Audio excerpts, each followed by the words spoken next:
Hello, it is Ryan, and we could all use an extra bright spot in our day, couldn't we? Just to make up for things like sitting in traffic, doing the dishes, counting your steps, you know, all the mundane stuff. That is why I'm such a big fan of Chumba Casino. Chumba Casino has all your favorite social casino-style games that you can play for free anytime, anywhere with daily bonuses. That should brighten your day a little. Actually, a lot. So sign up now at ChumbaCasino.com. That's ChumbaCasino.com. No purchase necessary. VGW Group. Void where prohibited by law. See terms and conditions. 18 plus.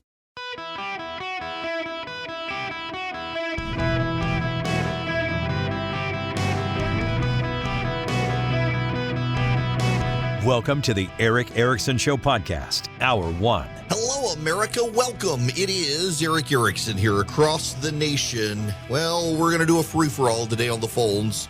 I want to explain why out of the gate here. The phone number is 877-973-7425, should you wish to be on the program. Y'all, Charlie and I were talking about this before the show. I feel like Groundhog Day. Every day it's been the same damn thing over and over again. Excuse my language. It's remarkable that when Trump was president, every single day brought a new story, largely based on his Twitter feed. And then COVID hit, and every day was COVID. We got out of it for a while, and now we are less than 30 days from the midterms. The economy continues to be a big story. Y'all should know right now the Dow, the NASDAQ, the S&P, they're all down.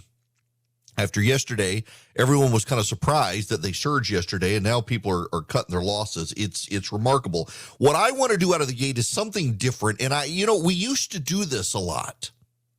And we're less than 30 days now from midterms. A few weeks from now, thank goodness, we will go back to not having to watch ads, which, by the way, I have to say, I was very pleased last night watching that terrible football game on my front porch, that I didn't have to see the Stacey Abrams, Raphael Warnock ads.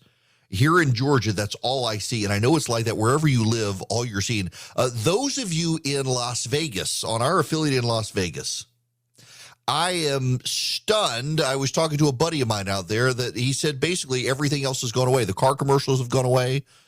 The insurance commercials have gone away. The Viagra ads have gone away. It is Lombardo, and it is, what's his name, the incumbent governor, and it's Cortez Masto, and it is Laxalt. It's their ads nonstop. It is outside groups nonstop. I thought I had it bad in Georgia. He says he's just given up on TV. He's not a gambler, and he says he's thinking of going to casinos out there just to start gambling again. He used to years ago, and gave up the habit, and he's ready to get back into it just so he can avoid the advertisements because there's no TV, radio, or billboards in the casinos. It's awful. It doesn't matter where you live. One bright exception turns out to be in Florida, where it's still bad. It is still bad, but the Democratic Governors Association has bailed on Charlie Crist. The Democratic Governors Association has bailed on Stacey Abrams in Georgia. They're bailing on Charlie Crist in Florida. They're bailing on Mike DeWine's opponent in Ohio. It's not even considered a contested race at this point. They thought it could be, but it's not. So I want to give you the lay of the land right now, where things stand, just so you have an idea. In the United States Senate, there are still some up for grabs Senate races, and I'm kind of struck by what is and is not there. Just so we have a sense of it here, you've got in Georgia, the race is tied. Raphael Warnock and Herschel Walker, it is a tied race.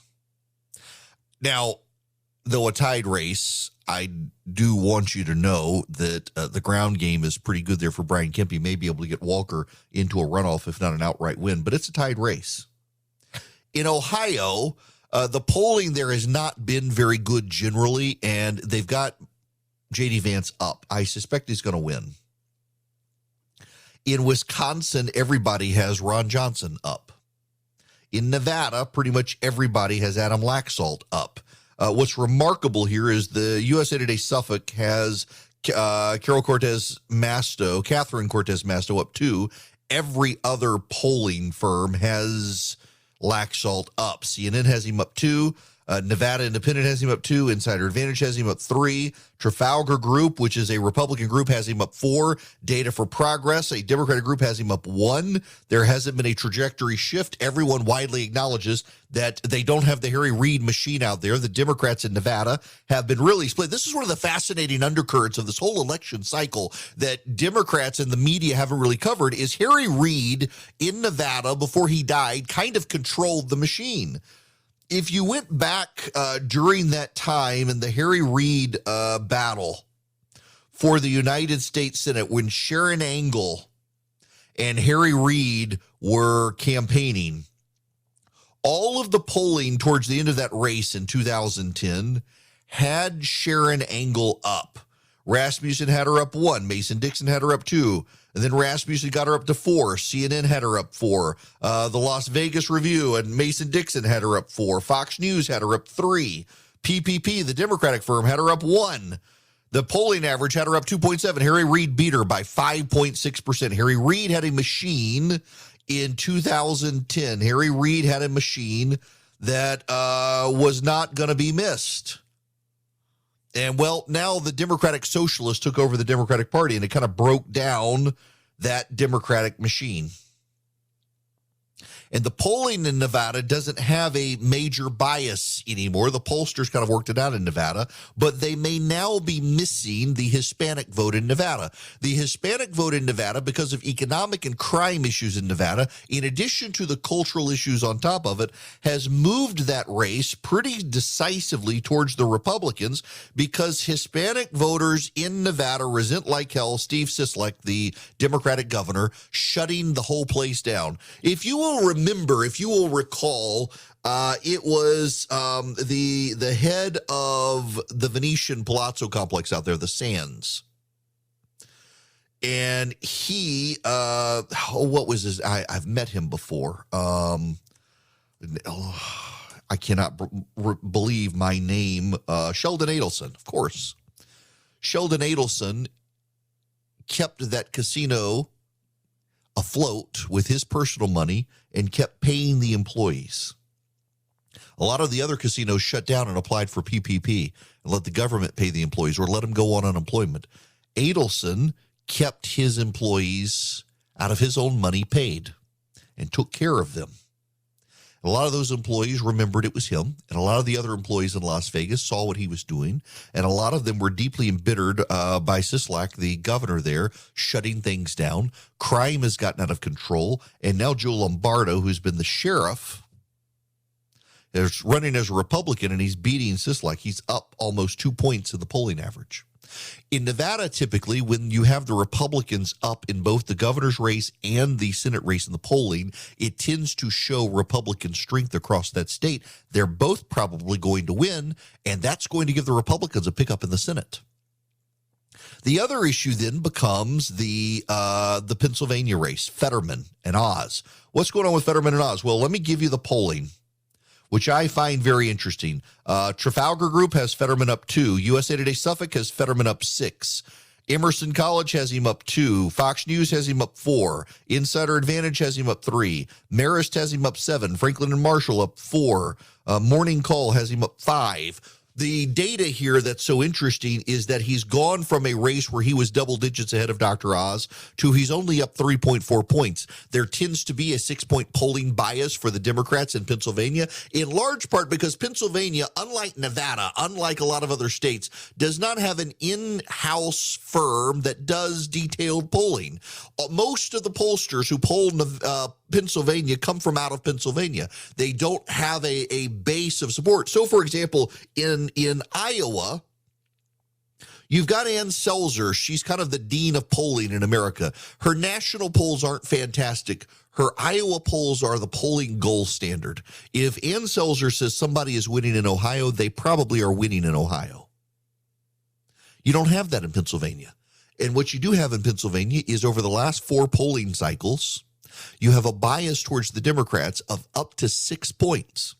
If Fetterman is up 3.4 points and the holdouts are right-leaning independents, Republicans probably hold Pennsylvania with Dr. Oz. Now, it's not for sure there, but the trend lines have all been in Oz's direction. The polling went from a poll average of 11 points for Fetterman down to 3.4 points, and things haven't changed there. So Oz probably wins that. The GOP holds it. In Wisconsin, Mandela Barnes, it now turns out he was going on Russia Today, RTV, the Russian propaganda outlet, and advocating for defunding the police and talking about the police. The big newspaper in Milwaukee, Wisconsin, has brought this out. It's data op-ed and oppo file on Mandela Barnes. He's been on MSNBC denying he supported defunding the police. Turns out he was going on Russian propaganda outlets calling for defunding the police. That's not going to help him. Crime is the number one issue. Crime tops the economy in Wisconsin for voters, which means Ron Johnson is probably going to win.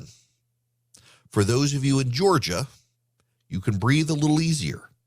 And you can breathe easier because if Oz wins and Ron Johnson wins and Laxalt wins, the Republicans take the Senate by 1. You matter less, particularly if there's a runoff. And Republicans, if they don't talk themselves out of voting this time like they did in 2021, have the potential to win in Georgia. The other problem for the Democrats is at the state level in Wisconsin, for example, the polling shows that crime is a bigger issue than the economy. Nationally, the economy is the big issue. The economy is the big issue.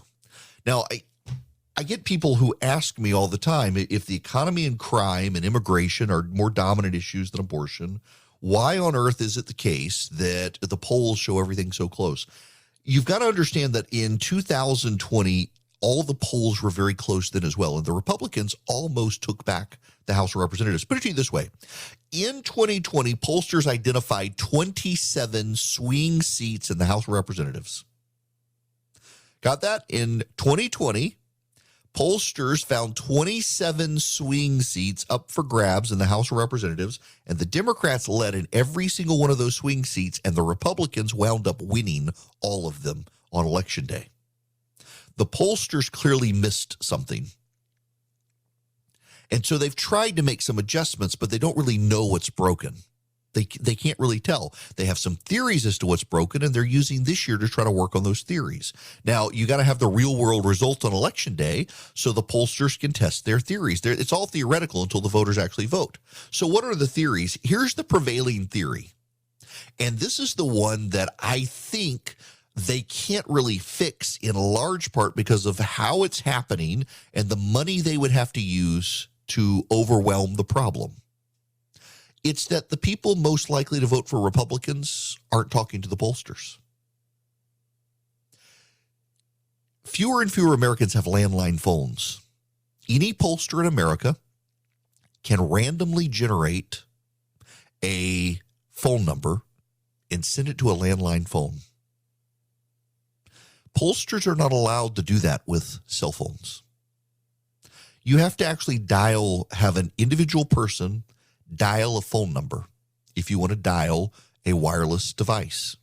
See, what pollsters tend to do is they take an area code and then they take the suffixes. So, for example, I live in Middle Georgia. My area code is 478, and you've got a variety of suffixes or prefixes in 478, whether it's 787, 471, 282, 261.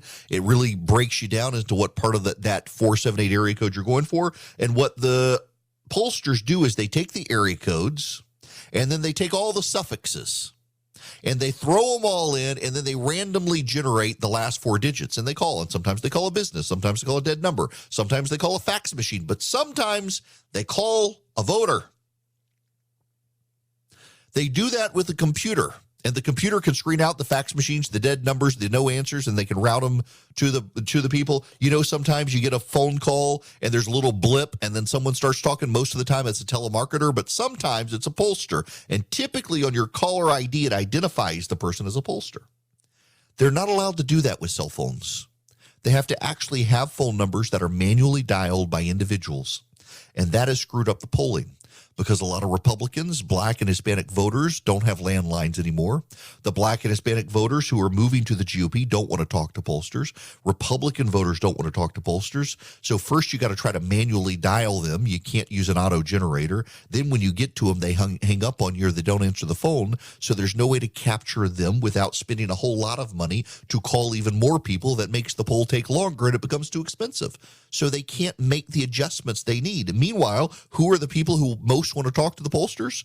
Partisan Democrats who are pro-abortion advocates. They want pollsters to know they're mad as hell at the Supreme Court and the Republicans. They're going to go vote.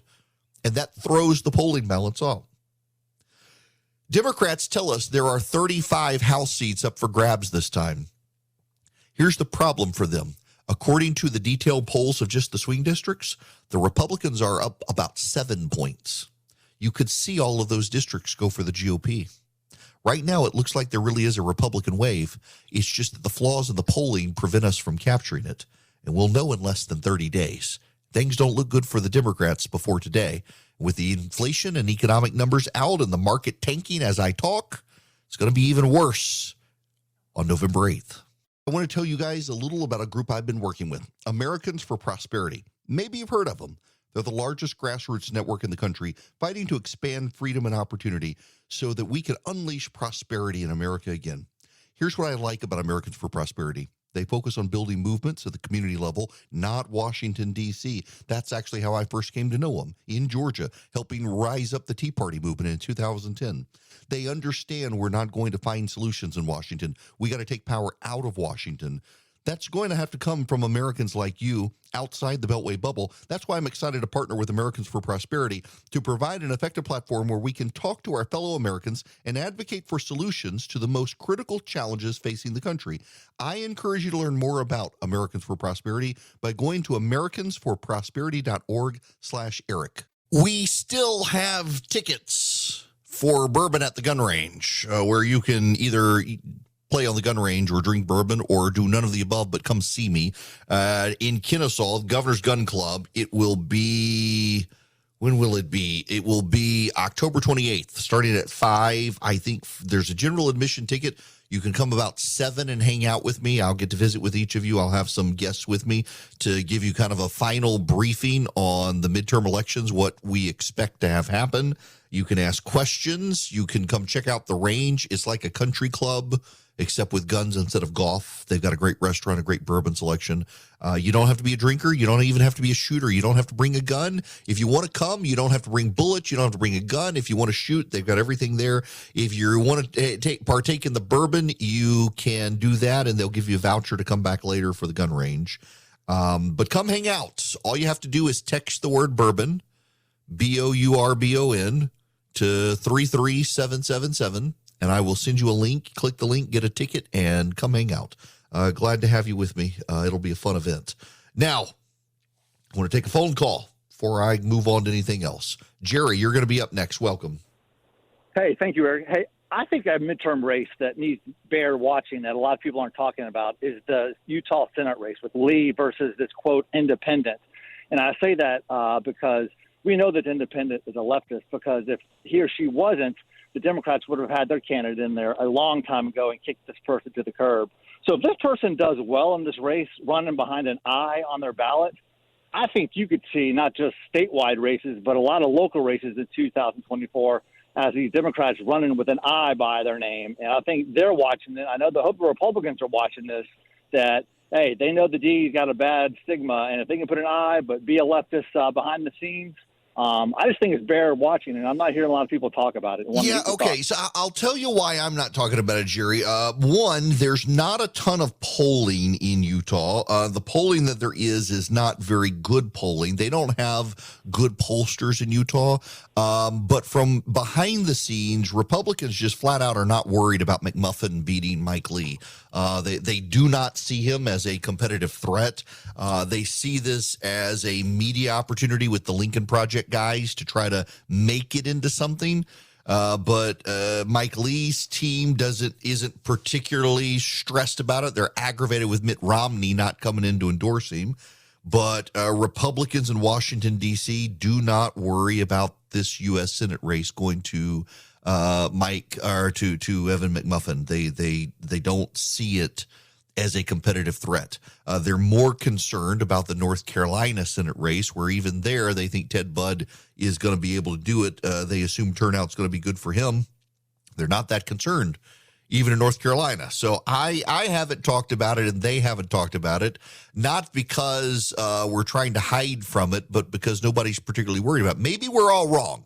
We could all be wrong, but I don't think we are wrong. And I don't think that the McMuffin threat in Utah is going to amount to much, and maybe we will finally be rid of that guy, although the grifters tend to never go away. They're like herpes. They just keep flaring up every once in a while. We'll find out in less than a month how it shapes out there and everywhere else.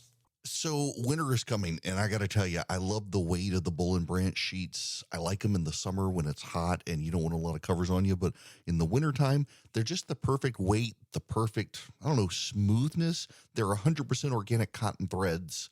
They've got super softness. They get softer every time you wash them.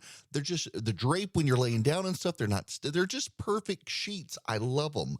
I am effusive with my praise for Boll and Branch, and I'm delighted to have them as an advertiser. Look, they're made from the highest quality threads. They got superior softness. They got over 25,000 rave customer reviews and counting. I'm one of them. The quality, you can tell, is great. They hold up well after all the washes I've put them through, and they just get softer. It doesn't matter what the thread count is if the fiber sucks, and you can tell they put a lot of great detail into the fibers they use. And look, Boll and Branch gives you a 30-night risk-free trial with free shipping, returns on all orders. You're going to feel the difference. You're not going to want to send them back. The first 100% organic, fair trade, certified bedding company ever. They used 90% less water than conventional production, zero pesticides, other toxic chemicals. They don't use them. It's just fantastic. Listen, I'm effusive with my praise. I love Boll and Branch. Try them for yourself. And again, you get a 30-night risk-free trial, free shipping, returns on all orders. Try the sheets that will make you fall for the coziest night sleep in the season where you want cozy sheets. 15% off your first set of sheets, free shipping when you use promo code ERIC, ERICK, at bollandbranch.com. That's Boll and Branch, BOLLAND branch.com. The promo code is ERIC. Trust me, they're worth it. We've got 5 bedrooms, 5 beds, Boll and Branch sheets on every bed. Hello there. It is Eric Erickson here. The phone number, if you want to be on the show today, 877-973-7425. We're going to get personal here for a few moments, if you don't mind. It's a Friday, and it's my show. Today is my 22nd wedding anniversary. If you're a longtime listener, we didn't know if we would get to this point.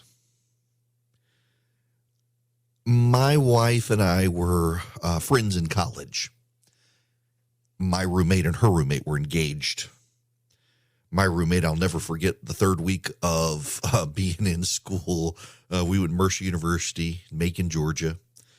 My roommate, 3 weeks in, I was on the top bunk. He was on the bottom, and he kept shoving his feet up to wake me up and pushing my mattress. I woke up, and he wanted me to know that he thought we would be good friends, but since I wasn't Catholic, I was going to go to hell. Towards the end of the year, he decided he was gay. He went to FSU.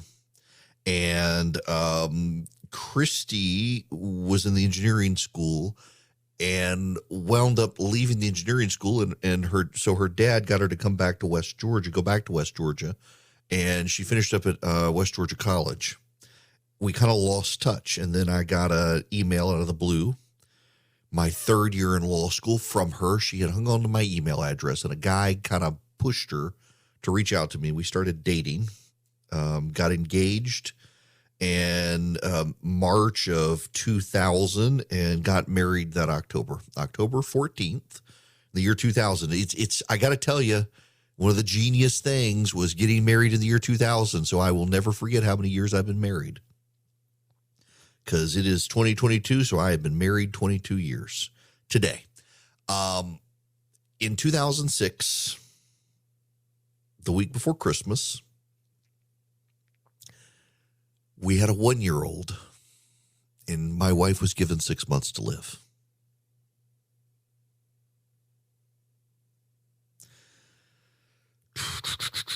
I had to be the one to tell her. I'm sorry. As many times as I've told this story, it gets to me every time. I had to tell my wife she was going to die. It was raining. There was a wreck. The doctors who performed the surgery needed to go to the emergency room to help with overflow. So I got to go back down that windowless corridor to that recovery room. I got to hold her hand as she came out from under the anesthesia. A lung biopsy is no fun thing. It's a very painful surgery. They have to go in through your back. And I got to tell her she had 6 months to live. They had found a cancer. She had had some spots in her lungs. They found this blood clot in her jugular vein, and it presented in her lungs as a rare form of cancer that had spread finally to her lungs. And at that point, it was fatal. We had a 1-year-old, and I had to tell my wife, break the news, try to keep my composure, and then rush off to get my 1-year-old out of daycare because it was almost 6 o'clock by then, and they were going to close, and I had to go get my kid. And so I went and got my child, and I got home and was so emotionally spent. It was raining, and I got Evelyn out of the car as a 1-year-old and held her close and just sank into the mud and just started crying. Waited for family to come relieve me so I could go back to the hospital. And, Christy flat out did not believe it. She absolutely not. The more she woke up, the more she thought about it. I'm not dying. There's no way. I don't feel like it. 6 months to live. This is nonsense. And the doctors eventually came back in and said they had looked at all the information again, and turns out they had misdiagnosed her. It was a condition they weren't very familiar with, and they were sending the samples off to the Mayo Clinic, but relaxed, they were pretty sure it wasn't cancer after all. By the way, did I mention I lost my job that day too? Yeah, I the same day I lost my job. The company I was working for had run out of money. They could pay me till the end of the month. A week away, or 2 weeks away, because this was a week before Christmas. But I lost my job too that day. It was a great day. Won't forget that day anytime soon. Wound up having a company in Washington swoop in and get my hire me, buy my company, and kept me on running redstate.com for a number of years thereafter. Christy was misdiagnosed. The Mayo Clinic said it was a benign condition. But I got to tell you, so you fast forward to 2016, the whirlwind we've been through. I started out as a lawyer, miserable lawyer, started running campaigns because I really didn't I liked the transactional side of law, but we lived in Macon, Georgia. And in Macon, Georgia, you couldn't really be a lawyer of one thing. You had to kind of be a jack of all trades and a master of none. And I was doing property bonds, doing a lot of transactional work, helping the partner I work with, Kevin, did a lot of the bonds in lieu of payment for taxes. We did the Bass Pro Shop. If you drive past it down in Macon, that was one of the last legal projects I worked on. Worked on a few others down there. I really liked the transactional side of stuff, working with businesses, getting businesses off the ground. I just hated clients, though. All the problems, all the people wanted to sue each other whose problems were easily solvable, but they were mad at each other and didn't want to do it. And I was miserable and wound up running Red State full time, turned it into a career, took a job in Washington for a year, commuted back and forth till Christy told me I was going to kill myself or she was going to kill me. And we made Red State work until nearly lost my job that week before Christmas in 2006. And then a company came in and bought it, and I kept running Red State. And we were on 2 incomes at the time and struggling to make ends meet, sacrificing. I mean, I feel so sorry for the people right now with baby formula shortages. It's still going on. The media doesn't cover it, but the baby formula shortages are still terrible out there. I know friends who are really struggling. The costs are astronomical. And I remember back then, right after we got married, 3 months after we got married, Christy had to have a double mastectomy. She has a horrible, horrible history of breast cancer in her family. And we knew she was going to have to do it. And so we had to use formula. There was no breastfeeding in our house. Had to use formula. And it was expensive then. And I remember that the things we had to sacrifice on, the house was colder in the wintertime, hotter in the summertime. We couldn't make ends meet. We were struggling. I had to defer loans. We had to buy formula. We couldn't let the baby starve. And now it's even worse than it was then. But we managed as a team. And you got to 2016, and suddenly I'm not just running Red State. I'm a CNN contributor and then a Fox News contributor. I'm replaced Herman Cain on the radio in Atlanta, and my show kind of takes off. And I'm the first person on that station in Atlanta to have never been in radio before to go straight to the weeknights instead of a weekend show as a trial run. Just went straight from having never been on radio to the weeknights, 9 to midnight. Within a year was evening drive time, which you just don't do in radio. I'd like to pat myself on the back, but it's more of a God thing than a me thing. I'm not that good. He just kind of sometimes helps me guide my tongue. Sometimes I ignore it. It's been a wild ride. And then in 2016, I have those clots in my lungs. And they're calling my family, telling my family they need to come because I'm probably not going to live. The same day,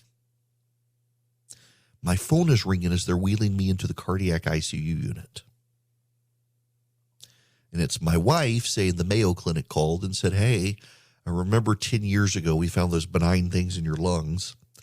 We think it might be a form of cancer now, and we need you to come check. And she had to go have another lung biopsy. This time in Arizona, I wasn't allowed to fly. I couldn't be on an airplane for 6 months with all the clots in my lungs. Sure enough, she's got cancer, lung cancer. A lung cancer for which there is no cure. It's genetic. And turns out she didn't have the breast cancer gene. She had the lung cancer gene. So she didn't really need the mastectomy, I guess, but it was a good peace of mind for us, despite all the surgery she had to go through to reconstruct things and having kids and the like. But here we are now, 22 years later. We're still both here. We're still both alive. We have 2 wonderful kids. I have a great job. By the blessings of my job and God being good, she gets to be home with the kids and build memories. And I'm at the point where I'm ready for my radio career to grow further and expand more and grow the income just so I can have more opportunities to take my family places to build more memories in ways we otherwise couldn't. Because at some point we think this medicine she's on will stop working. And all the things we have prepared ourselves for on multiple occasions to deal with, we will actually really have to deal with them. But God has been kind thus far. And we went when she was diagnosed in 2016 and knowing there's no cure for the cancer she has, we went from thinking maybe she could see our oldest to graduation. And you gamble with God. Could you just give us a little more time? Now we're thinking, well, she might be able to see the youngest get out of high school too. Maybe. We don't know. Maybe we can see the oldest and the youngest get out of college. Maybe we can see our grandkids. We don't know. We play it by ear. I did not expect to be a radio show host. There is nothing in my resume, my career, my desires, my ambitions to have led me to sit behind this microphone with y'all.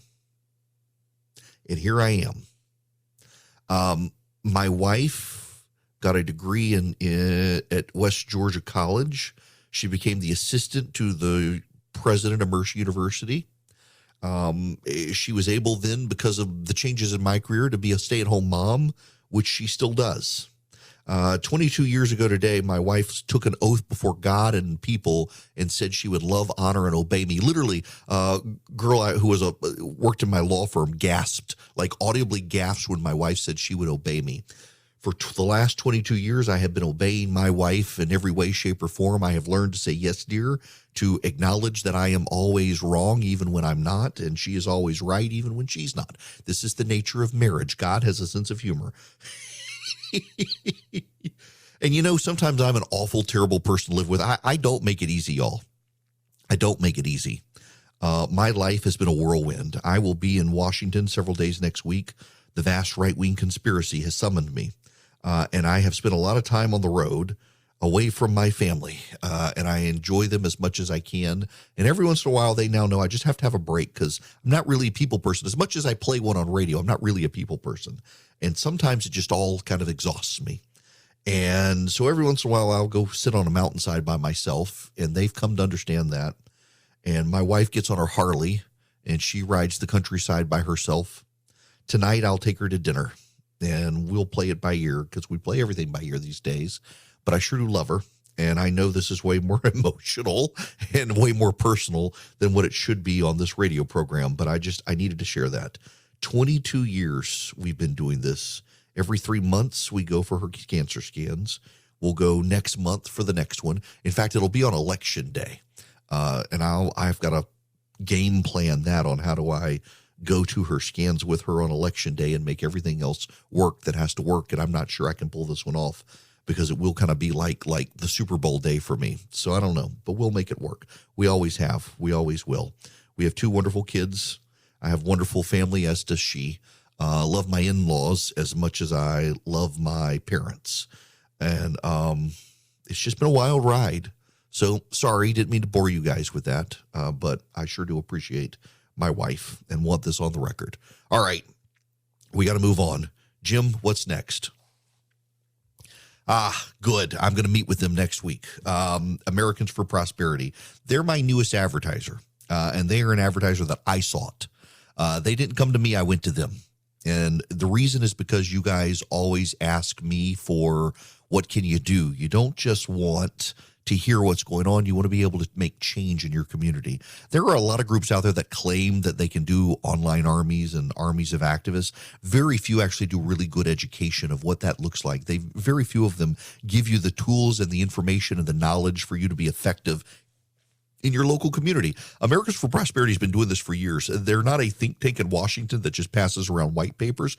They're actually an army of activists around the country that you can be involved with to advance freedom, and you can advance small government. You can advance the free markets with AFP. That's what they stand for. They haven't wavered. You know, the conservative movement's gone kind of wobbly over the past couple of years. What do we stand for? What do we exist for?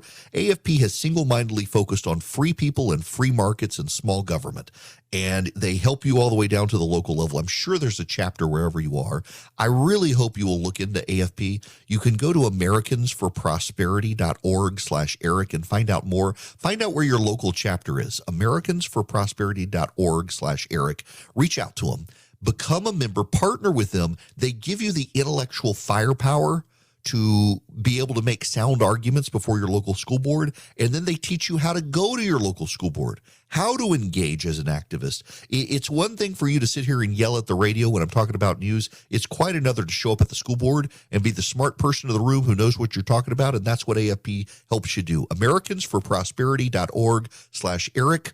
Always committed to free peoples, free markets, and small government. They're right who you want to be with. americansforprosperity.org/Eric. It is Eric Erickson here. The phone number is 877-973-7425. If you want to be on the program, it's a free-for-all today. You can call in. You can set the agenda on the phones if you like. I do have stuff I got to talk about in the next hour. But first, I want you to know you should text my name, Eric, E-R-I-C-K, to 33777. And I want to send you back the email link, the podcast link, the live stream link. Subscribe to the email so that you get all the latest information, including the stack of stuff. Now, we need to talk about that thing. I only want to talk about it briefly. Yes, the car crash, train wreck, collision that will happen in Savannah, Georgia tonight. For those of you who wish to, you're into, like, you find it one of those, like, erotic fixations to watch train crashes. Like, you know, there's this whole thing of people who they like want to watch wrecks and train crashes, and it like turns them on or something. There will be one in Savannah, Georgia tonight. It's called the Senatorial Debate. I am told that if you have the app for my flagship station, WSB Radio, you will be able to hear that tonight. The Warnock, Walker, I think the Libertarian candidate as well, what's his name, Chase Oliver, I think his name is, that it'll be a debate in Savannah, Georgia. And may God have mercy on all of your souls for watching. Holy moly. The problem here, this is a real problem, and I think it's almost by design, is that's also going to be the Braves-Phillies game. And will Georgians be watching the Braves and the Phillies, or watching on a Friday night a senatorial debate? My guess is, of course, they'll watch the Braves. My personal take is that it doesn't matter. I really actually don't believe that it matters much. I don't think that the debates matter. This one may matter a little more just given the impact of things, but I don't think so. I just don't think that they're going to matter that much. I think what's going to matter is the ad campaign. I think what's going to matter is the ground game for Brian Kemp. Those are the sorts of things that'll matter in Georgia between Walker and Warnock. And Brian Kemp has a remarkably good ground game in Georgia. I mean, no one expects Stacey Abrams. When you look at Stacey Abrams' campaign in Georgia, y'all, she doesn't expect to win. The energy has gone out of her campaign. And I think it's going to be good. By the way, there's new polling out in Arizona as well that has Kari Lake up 3. There's actually 2 polls that have come out. Predictive Insights poll, I don't know anything about that pollster, and also an Insider Advantage poll. Both of them have Kari Lake up 3 now. Katie Hobbs, the Democrat out there, is getting dragged by the New York Times for what a terrible candidate she is. It's remarkable. She has refused to debate Kari Lake. In Georgia, Herschel Walker will debate Raphael Warnock, and in Arizona, Katie Hobbs won't debate Kari Lake. That's how terrible a candidate Katie Hobbs is. It's unbelievable that this is who the Democrats put up out there.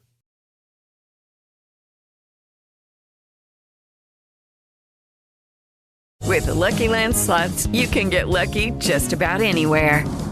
This is your captain speaking. We've got clear runway and the weather's fine, but we're just going to circle up here a while and get lucky. No, nothing like that. It's just these cash prizes add up quick. So I suggest you sit back, keep your tray table upright, and start getting lucky. Play for free at LuckyLandSlots.com. Are you feeling lucky? No purchase necessary. Void where prohibited by law. 18+ terms and conditions apply. See website for details.